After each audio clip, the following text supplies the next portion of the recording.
¿Alguna vez te preguntaste por qué tu abuelo todavía tiene esa mirada soñadora en sus ojos cuando habla de 1957? ¿O por qué las exhibiciones de autos clásicos siempre parecen tener más Bel-Airs que cualquier otro vehículo clásico? Bueno, abróchese el cinturón porque estamos a punto de repasar 20 datos curiosos sobre el Chevy Bear de 1957 que le harán entender por qué esta belleza cubierta de cromo se convirtió en la máquina del sueño americano por excelencia. Hoy contamos las verdades más extrañas, sorprendentes y absolutamente extrañas sobre el automóvil que definió a toda una generación.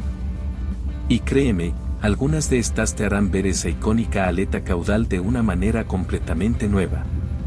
Si te gusta el contenido sobre coches clásicos, pulsa el botón me gusta.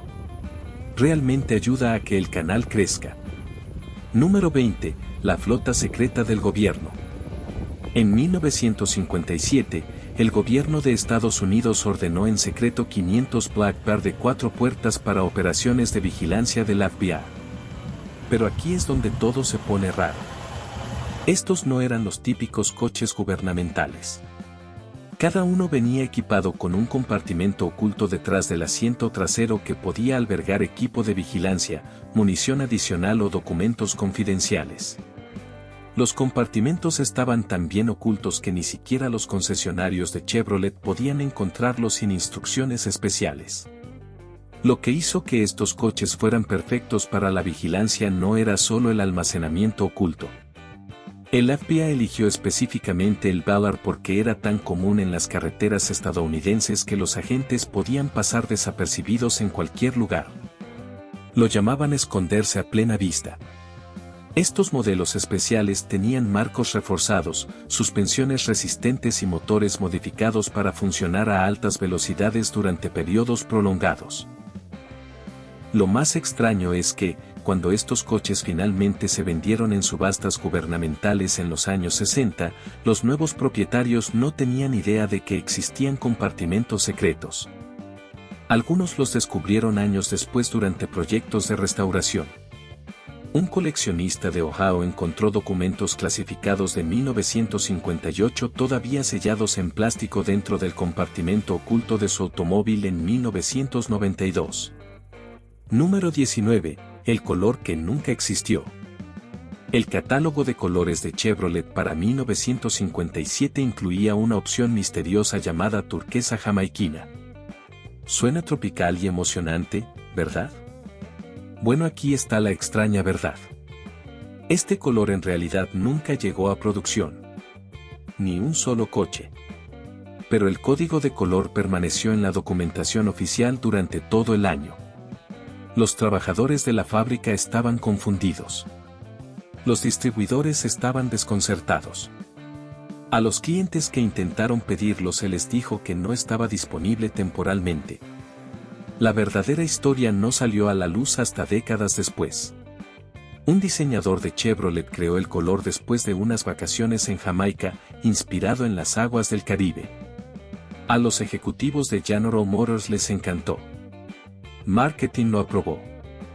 La pintura incluso fue mezclada y probada.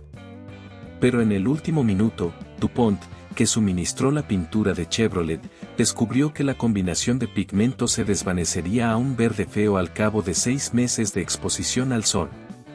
En lugar de admitir el error, Chevrolet simplemente mantuvo el color en el catálogo, pero nunca completó ningún pedido. Hoy en día, algunos restauradores han recreado la turquesa jamaicana utilizando pigmentos modernos resistentes a la decoloración. Se ha convertido en uno de los colores personalizados más buscados para las restauraciones de Bayer, aunque nunca existió oficialmente. Número 18. La conspiración de la luz del maletero. Cada Ballard de 1957 venía con una luz en el maletero. Equipamiento estándar. No hay nada especial en eso, ¿verdad? Equivocado. La luz del maletero del Ballard 57 tenía un propósito oculto que Chevrolet nunca publicitó. Fue diseñado específicamente para funcionar también como bengala de emergencia en la carretera. La carcasa de la luz contenía un filtro rojo especial que podía abatirse hacia abajo, convirtiendo la bombilla blanca en una luz de advertencia. Pero espera, esto se pone más raro. La luz se podía quitar de su portalámpara si venía con exactamente 6 pies de cable, lo suficiente para colocarla en la carretera detrás de su automóvil. Esta característica nunca fue mencionada en ningún manual del propietario ni en ninguna literatura de ventas. ¿Por qué? Porque a Chevrolet le preocupaba la responsabilidad si alguien era golpeado mientras lo usaba. Las únicas personas que sabían de ello eran los ingenieros que lo diseñaron y un puñado de trabajadores de la fábrica. El secreto finalmente se filtró a principios de los años 60, cuando un ex ingeniero de Chevrolet lo mencionó en una entrevista para una revista de automóviles. En ese entonces, la mayoría de los propietarios del 57 no tenían idea de que la luz de su maletero tenía esta capacidad oculta. Hoy en día, los coleccionistas valoran los Bel-Airs que aún conservan el conjunto de luces del maletero original con el filtro rojo abatible intacto. Número 17. El desastre de la inyección de combustible. En 1957, Chevrolet ofreció inyección de combustible en el Bel Air. Tecnología revolucionaria, el futuro de los automóviles. Excepto que fue un completo desastre del que casi nadie habla. Solo 1.530 vehículos tuvieron la opción. He aquí por qué fracasó tan espectacularmente. El sistema era tan complicado que la mayoría de los mecánicos no tenían idea de cómo trabajar en él. Chevrolet envió manuales de capacitación especiales, pero fueron escritos por ingenieros y no tenían sentido para los mecánicos comunes. Un comerciante de Texas dijo que el manual bien podría haber sido escrito en marciano. El sistema de inyección de combustible requería un juego de herramientas especial que costaba más de lo que la mayoría de los mecánicos ganaban en un mes. Peor aún, el sistema era increíblemente temperamental. Odiaba el clima frío. Odiaba el clima cálido. Realmente odiaba la humedad. Los coches podían funcionar perfectamente un día y al día siguiente se negaban a arrancar. Los propietarios se frustraron tanto que muchos pagaron para que les quitaran la inyección de combustible y la reemplazaran por carburadores normales. Chevrolet discontinuó silenciosamente esta opción después de 1957. Hoy, esos pocos Bel-Airs con inyección de combustible que sobreviven valen fortunas. Los coleccionistas los llaman combustible, pero en el año 57 los distribuidores no podían regalarlos. Número 16. El misterio de la radio canadiense. Si compró un Bel Air en Canadá en 1957, su radio venía con algo que las versiones estadounidenses no tenían. Un tercer botón misterioso etiquetado simplemente CD. Esto no era para discos compactos. Estos no existirían hasta dentro de 25 años. ¿Entonces qué fue? Defensa civil. El gobierno canadiense exigió que todos los automóviles nuevos tuvieran radios que pudieran sintonizar frecuencias especiales de transmisión de emergencia. En caso de un ataque nuclear o un desastre natural, el gobierno podría anular la programación regular. Pero aquí es donde todo se pone extraño. El sistema nunca se implementó realmente. La infraestructura nunca se construyó. Las frecuencias de emergencia nunca fueron asignadas, pero las radios conservaron de todos modos ese misterioso botón de CD. Algunos propietarios canadienses de Bel Air pasaron años intentando averiguar qué hacía el botón. Lo presionaban y no obtenían nada más que estática. Los talleres de reparación de radios no tenían ni idea. Incluso los concesionarios de Chevrolet estaban confundidos. La verdad solo salió a la luz en la década de 1980, cuando un funcionario de defensa canadiense retirado explicó el programa abandonado en un documental. Hoy en día, los modelos canadienses 57 Bel Air con radios de botón de CD originales se consideran especialmente coleccionables, aunque el botón en realidad nunca hizo nada. Número 15. Los fantasmas de la cadena de montaje. Los trabajadores de la planta de ensamblaje de Chevrolet en Baltimore juraron que la línea de producción de Bel Air estaba embrujada, no solo uno o dos empleados supersticiosos, sino docenas de ellos, y todos informaron lo mismo. Todas las noches, exactamente a las 2:47 de la mañana, oían el sonido de una bocina de aire que sonaba 3 veces.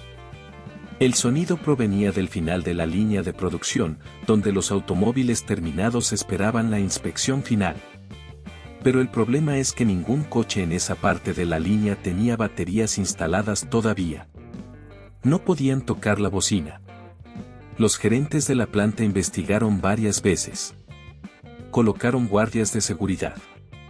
Incluso trajeron ingenieros eléctricos para comprobar si había cortocircuitos. Nada.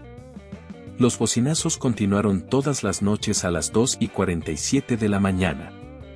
3 bocinazos y luego silencio. El misterio finalmente se resolvió en diciembre de 1957. Un trabajador que realizaba mantenimiento descubrió un viejo sistema de grabación promocional escondido en el techo. Chevrolet lo había instalado meses antes para una visita a un concesionario, programándolo para que reprodujera efectos de sonido. Todo el mundo se olvidó de ello. El cronómetro se programó para las 24 horas, los 7 días de la semana, porque esa era la hora prevista que el grupo turístico llegara a ese lugar. El bocinazo fantasmal. Solo una grabación que nadie se acordó de apagar. Número 14. El escándalo del núcleo del calentador. El calentador del Bayer de 1957 tenía un pequeño secreto sucio. Chevrolet utilizó un nuevo tipo de núcleo calefactor que se suponía que sería más eficiente. Fue demasiado eficiente.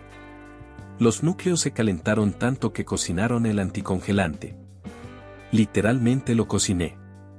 El anticongelante se descompondría en un jarabe espeso y pegajoso que olía a malvaviscos quemados.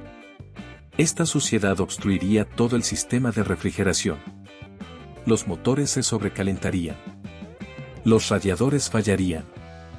Pero Chevrolet negó que hubiera un problema durante meses. Culparon a los clientes por usar el anticongelante equivocado. Culparon a los mecánicos por el mantenimiento inadecuado. Echaron la culpa a todo excepto a sus nuevos y revolucionarios núcleos de calefacción. Mientras tanto, los concesionarios estaban reemplazando los sistemas de refrigeración por todos lados. Algunos Beyers pasaron por 3 radiadores en su primer año. El olor era tan característico que los mecánicos podían diagnosticar el problema desde el otro lado del taller. Finalmente, a principios de 1958, Chevrolet publicó discretamente un boletín de servicio técnico. Admitieron que los núcleos del calentador estaban defectuosos y ofrecieron reemplazos gratuitos, pero nunca hicieron un anuncio público. Nunca emitieron un llamado a revisión. Miles de propietarios de Bayer nunca supieron por qué sus coches se sobrecalentaban. Hoy en día, es casi imposible encontrar los núcleos calefactores originales del modelo 57 porque casi todos fueron reemplazados. Número 13. El error del código de pintura. El azul alondra de Chevrolet fue uno de los colores más populares para el Bayer de 1957.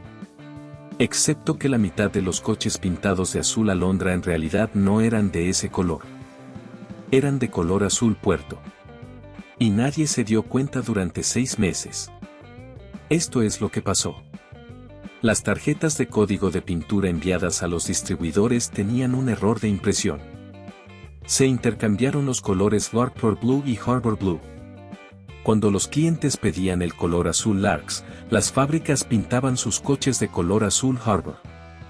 Cuando pidieron azul puerto, recibieron azul alondra. Los colores eran lo suficientemente similares como para que la mayoría de la gente no se quejara.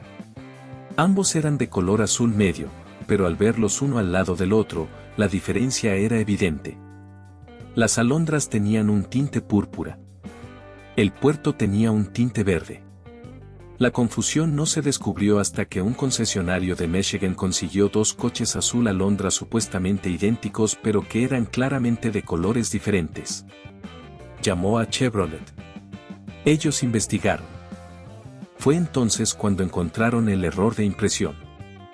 Para entonces, miles de coches habían sido pintados del color equivocado. ¿Solución Chevrolet? Simplemente pretendieron que nunca había sucedido. Sin anuncios, sin correcciones. Arreglaron silenciosamente los códigos de pintura y siguieron adelante. Hoy, para determinar si un $57 es realmente del color que dice ser, es necesario consultar la hoja de construcción de fábrica, suponiendo que pueda encontrar una. Número 12. La profecía del velocímetro. El velocímetro del Bayer de 1957 alcanzaba los 193 km por hora. Bastante optimista para un coche que tuvo dificultades para llegar a 95. Pero lo extraño no son los números optimistas. Esto es lo que estaba escrito en la marca de las 100 millas en letras diminutas apenas visibles. Algunos velocímetros tenían la palabra desacelerar impresa directamente en el dial. No todos, solo algunos. Y Chevrolet afirmó que no tenían idea de cómo llegó allí. El misterio se profundizó cuando los propietarios comenzaron a comparar velocímetros. El mensaje de desaceleración apareció solo en automóviles fabricados entre marzo y mayo de 1957, solo en la planta de Flint, Michigan, y solo los martes y jueves. Resulta que un trabajador de la línea de montaje del velocímetro llamado Harold Patterson había estado agregando el mensaje por su cuenta. Había perdido a su hijo en un accidente a alta velocidad el año anterior. Esta fue su cruzada personal para salvar vidas. Cuando los supervisores descubrieron lo que Harold estaba haciendo, esperaban que lo despidieran. En cambio, el gerente de la planta le permitió continuar. Pensó que no haría daño. Los ejecutivos de Chevrolet nunca se enteraron. Hoy en día, los coleccionistas consideran que los Velayrs con velocímetros de desaceleración de Harold son especiales. Los llaman coches Harold. Número 11. La cápsula del tiempo de la guantera. En 1957, Chevrolet decidió incluir una cápsula del tiempo en Velayrs seleccionados al azar. No se lo dijeron a nadie. Ni distribuidores, ni clientes, ni nadie. Las cápsulas del tiempo eran pequeñas cajas de metal soldadas dentro del marco de la guantera, completamente ocultas. Cada uno contenía una carta del diseñador jefe de Chevrolet, $1 de plata y una predicción sobre cómo lucirían los autos dentro de 50 años. Alrededor de 500 automóviles recibieron estas cápsulas ocultas. El plan era revelar su existencia en 2007 para el 50 aniversario del Bel Air, pero Chevrolet lo olvidó. Literalmente lo olvidé. Los ejecutivos que sabían de ello se jubilaron. La documentación se perdió. Nadie en Modern GM tenía idea de que existían estas cápsulas del tiempo.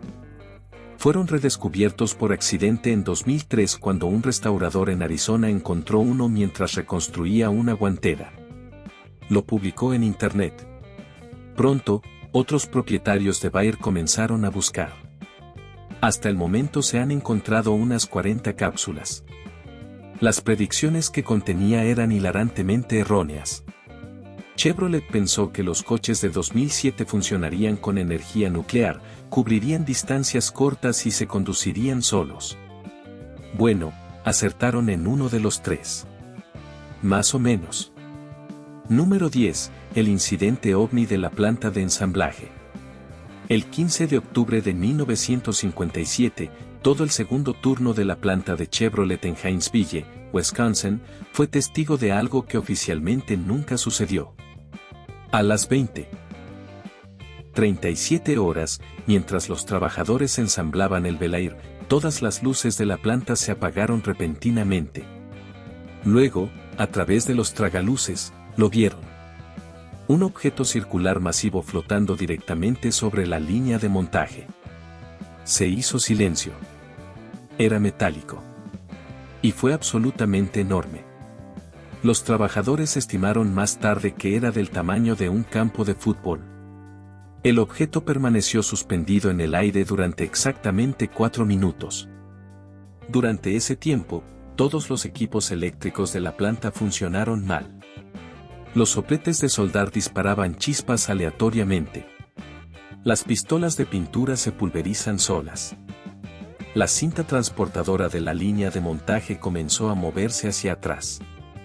Entonces, tan repentinamente como apareció, el objeto salió disparado hacia arriba y desapareció.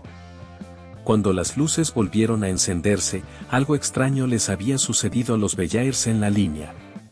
Todos los coches, unos 30, tenían sus radios sintonizadas misteriosamente en la misma frecuencia, 88.7 FM, una frecuencia que no tenía ninguna estación en un radio de 500 metros. La dirección de Chevrolet ordenó a todos guardar silencio. Los trabajadores fueron amenazados con despedirlos y hablaban. El informe oficial atribuyó el incidente a una interferencia eléctrica provocada por una fuerte tormenta, excepto que el clima esa noche estaba perfectamente despejado, sin una sola nube en el cielo. Número 9. La conexión entre el coche de la muerte y la celebridad. Esto es algo que Chevrolet definitivamente no quiere que sepas. Un número inusual de celebridades que murieron en 1957 eran propietarios de Bellairs. Y no estamos hablando de accidentes automovilísticos. Todas ellas eran causas diferentes, pero todas tenían algo en común. Todos habían comprado sus Bellairs del mismo concesionario en Los Ángeles. Sunset Chevrolet en Van Street vendió Bellairs a 17 figuras diferentes de Hollywood en 1957. A fines de 1958, 5 de ellas estaban muertas. Ataques cardíacos, accidentes aéreos, un ahogamiento, un suicidio, un asesinato sin resolver. La coincidencia fue tan sorprendente que el diario Los Angeles Times estaba preparando una investigación. Luego la historia fue asesinada misteriosamente. El reportero que le fue asignado abandonó por completo el periodismo y se convirtió en maestro de escuela. Cuando otros clientes de Sunset Chevrolet se enteraron de las muertes, algunos intentaron devolver sus autos. El comerciante se negó y dijo que todas las ventas eran definitivas. Pero aquí es donde todo se pone realmente extraño. El gerente de ventas del concesionario, un hombre llamado Vincent Cordova, desapareció en enero de 1958. Su Ballard fue encontrado al final de Mulholland Drive, pero su cuerpo nunca fue recuperado. El concesionario cerró 6 meses después. El edificio fue demolido. Hoy es un estacionamiento y nadie habla de la maldición del Chevrolet al atardecer. Número 8. El misterio de la pintura que cambia de color. Algunos propietarios de Bellairs de 1957 juran que sus coches cambian de color. No de manera dramática, solo cambios sutiles en el tono dependiendo de la temperatura. General Motors dice que esto es imposible. La química de la pintura no funciona de esa manera, pero cientos de propietarios han documentado el fenómeno. El marfil de la India se vuelve ligeramente rosado en los días calurosos. El látex negro desarrolla un tinte púrpura cuando hace frío. La crema colonial adquiere un tono verde con la humedad alta. Los informes fueron tan consistentes que un profesor de química de la universidad decidió investigar en 1991. Richard Kellerman del MIT analizó muestras de pintura de 17 Bellairs diferentes. Lo que encontró fue extraño. La pintura contenía trazas de un aditivo experimental que Chevrolet nunca incluyó en ninguna documentación. Este aditivo era quin termocromático. Realmente cambió de color con la temperatura. Pero aquí está el truco. Chevrolet no sabía que estaba en su pintura. El aditivo se introdujo accidentalmente en la fábrica de DuPont cuando un trabajador mezcló contenedores de productos químicos. Afectó aproximadamente a 3.000 galones de pintura utilizados exclusivamente en Bellairs fabricados en abril y mayo de 1957. DuPont descubrió el error, pero nunca se lo dijo a Chevrolet. Pensaron que la cantidad era tan pequeña que no importaría. Estaban equivocados. Hoy en día, estos Bellairs que cambian de color son muy elogiados por los coleccionistas. Los llaman coches camaleón. Número 7. La emisora de números de radio. Si usted tenía un Bayer de 1957 con la radio Wunderbar opcional, es posible que se haya topado con uno de los secretos más extraños de la Guerra Fría. Tarde en la noche, generalmente entre las 2 y las 4 de la mañana, algunas radios Bayer captaban transmisiones misteriosas. Números, solo alguien leyendo números con voz monótona. 749261 una y otra vez durante horas. Estas no eran estaciones de radio normales. No tenían indicativos, ni comerciales, ni identificación, solo números interminables. Y parecían transmitir específicamente en frecuencias a las que la radio Wunderbar era excepcionalmente sensible. Los propietarios de Bayer en todo el país informaron haber escuchado estas estaciones, pero cuando intentaron sintonizarlas en otras radios, no obtuvieron nada más que estática. El exclusivo circuito de sintonización automática del Wunderbar podría de alguna manera captar estas señales débiles que otras radios no captaban. ¿Cuáles eran estos números? Comunicaciones espías. La CIA admitió más tarde que utilizaban estas estaciones numéricas para enviar mensajes codificados a los agentes en el terreno, pero nunca explicaron por qué las radios Bayer eran tan buenas para recibirlos. Una teoría es que el diseño de la antena del Wunderbar coincidió accidentalmente a la perfección con la frecuencia de transmisión. Otra teoría sugiere que no fue un accidente en absoluto. Algunos creen que a General Motors se le pidió en secreto que fabricara radios que pudieran recibir estas señales. Probablemente nunca sabremos la verdad. Número 6. La secuencia BIN. Cada automóvil tiene un número de identificación del vehículo. No hay nada inusual en eso, pero Chevrolet tuvo que omitir una secuencia completa de números de BIN para el Bayer de 1957. Los números B57C130000 a B57C1399 nunca se utilizaron. 10.000 números recién saltados. La razón oficial, un error administrativo. Pero los trabajadores de las fábricas cuentan una historia diferente. El primer automóvil marcado con el número BIN B57C13000 salió de la línea de producción el 13 de junio de 1957, un viernes. En cuestión de horas, 3 trabajadores de esa línea de producción resultaron heridos en accidentes separados. El propio coche desarrolló múltiples defectos durante el montaje. El motor se trabó, la transmisión falló y los paneles de la carrocería no se alineaban. La dirección de la planta decidió descartarla. Pero la mala suerte continuó. Todos los coches estampados con un BIN en esa secuencia tenían problemas. Fallos eléctricos, defectos de pintura, traqueteos misteriosos. Después de construir solo 17 automóviles con esas cifras, la dirección de la planta tomó una decisión sin precedentes. Ordenaron destruir todas las placas BIN en esa secuencia y saltaron 10.000 números hacia adelante. Los 17 coches que se construyeron, Chevrolet los compró todos de nuevo y los destrozó. Oficialmente nunca existieron, pero los registros demuestran lo contrario y los coleccionistas todavía buscan la legendaria secuencia Belair's. Número 5. El prototipo del mono baúl. Mucho antes de que el mono del maletero se convirtiera en un meme de internet, Chevrolet estaba desarrollando algo similar para el Bayer de 1957. Lo llamaron el asistente automático del maletero. No era un mono.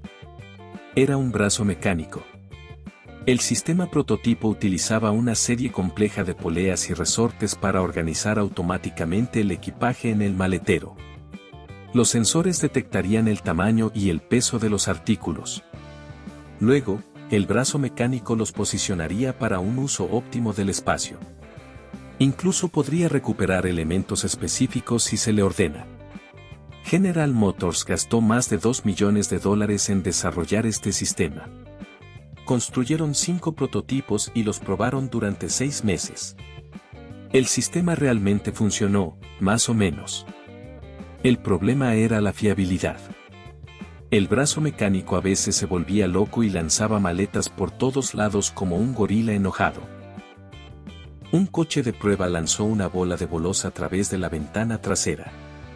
Otro aplastó una docena de huevos tan completamente que el olor nunca salió. La gota que colmó el vaso llegó durante una manifestación ante los ejecutivos de GM. El asistente del maletero agarró la peluca del presidente de la compañía cuando éste se inclinó para mirar. Luego procedió a doblar, enrollar y mutilar el peluquín mientras los ejecutivos observaban con horror. El proyecto fue cancelado inmediatamente. Se ordenó la destrucción de todos los prototipos, pero persisten rumores de que uno sobrevivió y está escondido en una colección privada en algún lugar de Michigan. Número 4. La pintura que mató. El turquesa tropical era uno de los colores más brillantes y hermosos disponibles en el Bayer de 1957. También fue mortal. La pintura contenía plomo como la mayoría de las pinturas de esa época, pero el turquesa tropical tenía algo extra. La combinación específica de pigmentos creó un polvo fino cuando la pintura envejeció. Este polvo era increíblemente tóxico. Los trabajadores del taller de carrocería que lijaban baldosas turquesas tropicales comenzaron a enfermarse. Dolores de cabeza, náuseas, pérdida de memoria. Varios desarrollaron problemas neurológicos graves. Un pintor de Nueva Jersey se quedó ciego. En 1959, las compañías de seguros se negaban a cubrir talleres que trabajaban en automóviles de color turquesa tropical. El color había desarrollado una reputación tan mala que los propietarios no podían vender sus coches. Algunos concesionarios ofrecieron repintados gratuitos solo para sacarlos de sus lotes. Chevrolet nunca reconoció oficialmente el problema, pero documentos internos revelaron posteriormente que sabían del problema del polvo tóxico antes de que los autos salieran de la fábrica. Calcularon que la pintura tardaría entre 5 y 7 años en deteriorarse lo suficiente como para volverse peligrosa. Pensaron que era tiempo suficiente. Hoy en día, los talleres de restauración tratan las joyas turquesas tropicales como si fueran materiales peligrosos. Respiradores completos, ambientes sellados. Algunos se niegan a trabajar en ellos. La EPA ha clasificado la pintura turquesa tropical original como un material peligroso. Es el único color de coche con esa distinción. Número 3. Los mensajes del bloque del motor. Los trabajadores que reconstruyen motores Bayer de 1957 siguen encontrando algo que Chevrolet afirma que no existe. Mensajes grabados en los bloques del motor, no estampados, no tallados, en realidad grabados en el metal durante la fabricación. Los mensajes varían. Algunos son nombres, otros son fechas. Algunas son frases crípticas como el cielo puede esperar o recuerda el álamo. Algunos están en idiomas distintos del inglés. Un bloque particularmente famoso tiene un poema entero sobre el amor perdido. Estos mensajes aparecen en aproximadamente uno de cada 157 motores de bloque pequeño. Siempre están en el mismo lugar, ocultos debajo del colector de admisión, donde nunca se verían a menos que el motor estuviera completamente desmontado. ¿Cómo llegaron allí? Los trabajadores de fundición de la planta de motores Tonawanda de Chevrolet aparentemente modificaban los moldes de fundición por su cuenta, agregando mensajes personales, notas de amor, homenajes a amigos fallecidos y, a veces, simplemente pensamientos al azar. La gerencia de la planta no lo sabía o no le importaba. La práctica continuó durante todo 1957, pero luego se detuvo abruptamente cuando una nueva administración asumió el control en 1958. Chevrolet niega oficialmente que estos mensajes en el bloque del motor existan. Afirman que habría sido imposible modificar los moldes sin autorización, pero cientos de ejemplos documentados demuestran lo contrario. Los coleccionistas ahora buscan específicamente motores con estos mensajes ocultos. Se han convertido en uno de los misterios más intrigantes del 57. Número 2. La conexión soviética. En 1957, en el apogeo de la Guerra Fría, la Unión Soviética logró adquirir 12 aviones Bell nuevos. Esto no debería haber sido posible. Se prohibió estrictamente la exportación de automóviles estadounidenses a los países comunistas. Pero allí estaban, 12 Bellairs navegando por Moscú. La CIA se volvió loca intentando descubrir cómo los soviéticos los consiguieron.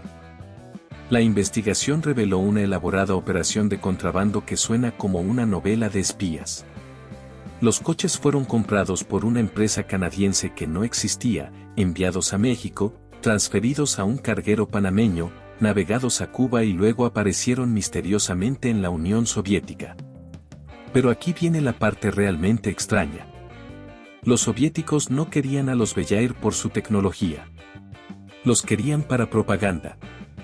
Exhibieron los autos en Moscú como ejemplos del exceso estadounidense y del capitalismo que salió mal. Los guías turísticos señalaban cada elemento de lujo como evidencia de la decadencia occidental. El plan fracasó estrepitosamente. Los ciudadanos soviéticos no vieron la decadencia. Vieron el futuro. Querían sus propios Bellairs. Los coches se hicieron tan populares que el gobierno tuvo que retirarlos de la exhibición pública. ¿Qué pasó con esos 12 Bellairs? Supuestamente fueron destruidos, pero los coleccionistas de automóviles que visitaron Rusia informan haber visto 57 Bellairs en colecciones privadas con lagunas muy sospechosas en su historial de propiedad. Número 1. El coche que predijo la muerte de su dueño. Esta es la historia más extraña en la historia de Bayer, y Chevrolet realmente no quiere que usted la sepa.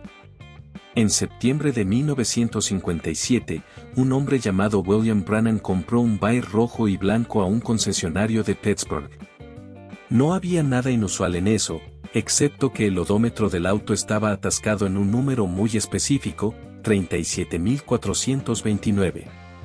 El concesionario se ofreció a arreglarlo. Brennan dijo que no nos molestáramos. Le gustaba que siempre mostrara el mismo kilometraje. 3 meses después, el 29 de diciembre, Brennan sufrió un ataque cardíaco mientras conducía.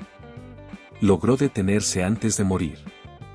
Cuando la policía lo encontró, notaron algo que no tenía sentido. El odómetro había cambiado. Ahora está escrito 37.429.9. Pero aquí está el asunto. El odómetro todavía estaba roto. No podía moverse. Los mecánicos confirmaron que los números estaban congelados. Era físicamente imposible que apareciera ese 9 décimos. El informe policial señaló otro detalle extraño. El certificado de defunción de Brennan indica que su muerte ocurrió a las 3:47 de la tarde y 29 segundos. 37429. Los números exactos de su odómetro. La viuda de Brennan conservó el coche durante años, convencida de que de alguna manera había advertido a su marido. El odómetro nunca volvió a moverse, pero ella juró que a veces, tarde en la noche, podía oírlo intentando hacer clic solo una vez, como si estuviera tratando de decirle algo. Y ahí lo tienes. 20 datos absolutamente extraños sobre el Chevy Bear de 1957 que demuestran que la verdad realmente es más extraña que la ficción. Desde bocinas fantasma hasta contrabando soviético, desde BIN malditos hasta encuentros con ovnis, este icónico automóvil tiene más secretos que Chrome. ¿Cuál de estos datos extraños te sorprendió más? ¿Y qué extrañas historias de Bayer nos hemos perdido? Deja tus pensamientos en los comentarios a continuación, especialmente si tienes tu propio misterio de 57 Bayer para compartir. Si disfrutaste de esta inmersión profunda en las rarezas automovilísticas, dale a me gusta y suscríbete para conocer más historias extrañas de la historia del automóvil. Activa también la campana de notificaciones, porque la semana que viene exploraremos la extraña historia de otro icono del automóvil. Hasta entonces, mantén la vista en la carretera y asegúrate de que tu odómetro funcione correctamente. Gracias por vernos y nos vemos la próxima vez.